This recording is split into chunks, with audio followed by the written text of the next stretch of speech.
So given a set A of size say m and a set of size n, let us count the number of different functions from A to B. So we are given a domain consisting of A1, A2, so on up to Am, and we are given another set B, which is called codomain, consisting of n elements. So let's count how many different functions are possible. Let's look at an example. For example, if I take A to be say 1, 2 and B to be say AB, fine, then you can take 1 to AB, 1 is mapped to A, 2 is mapped to B. This is one function. Then the next function is you have 1 and 2, both are mapped to A, and you have 1, 2, AB, and both are mapped to B, and you have a function in which 1 is mapped to B and 2 is mapped to this. So you see that there are 4 different functions that one can get out of this. And suppose you have 1, 2, 3 on the domain, and on the codomain you have AB. Then how many different functions are possible? So you can have 1, 2, 3 and AB. It may be the case that all of them are mapped to 1, or it may be the case that all of them are mapped to B, A is left out. So you have 1, 2, 3. On this side you have AB. It may be the case that 1, 2 is related to A and 3 is related to B. So you have 1, 2, 3 and AB. So it may be the case that 2 is related to A and 1 and 3 are related to B. So you have 1, 2, 3 AB. It may be the case that 2 and 3 are related to A and 1 is related to B. So we have 3 more functions. For example, 1, 3 is related to A, 2 is related to B, and so on. So we see that there are 8 different possibilities if domain has 3 and codomain has 2.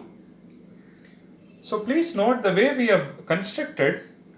So if you look at the definition, all that it says is each element here should have an image here, and it should not be the case that one element here is mapped to 2 different images. That is not allowed.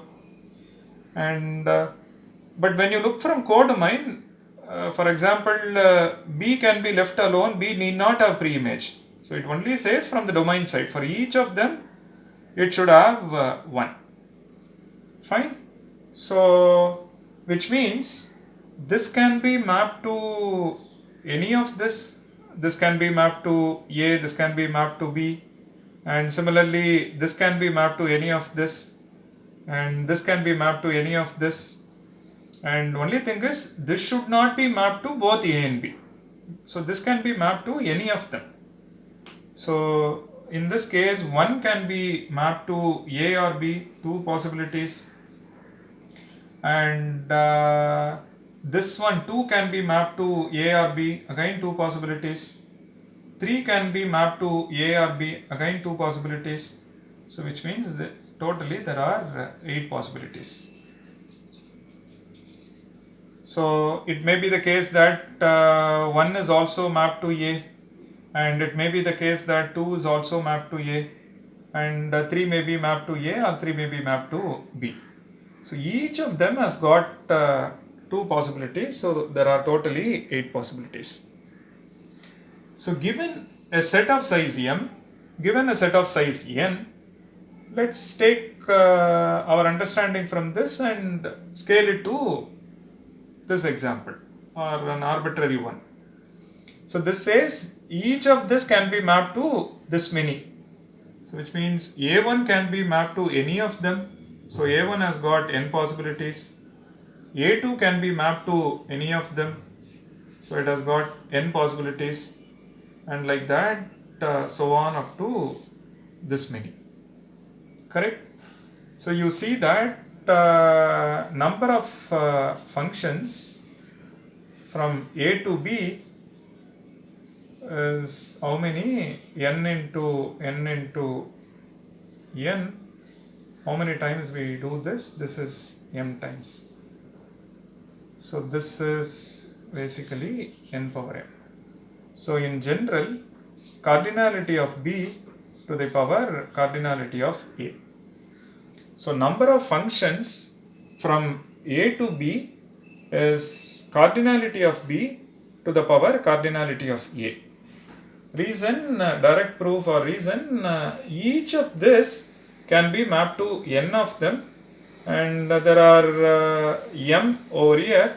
So you see that n into n, you multiply m times, so you get n power m. There are other interesting functions which we shall see now along with their count as well.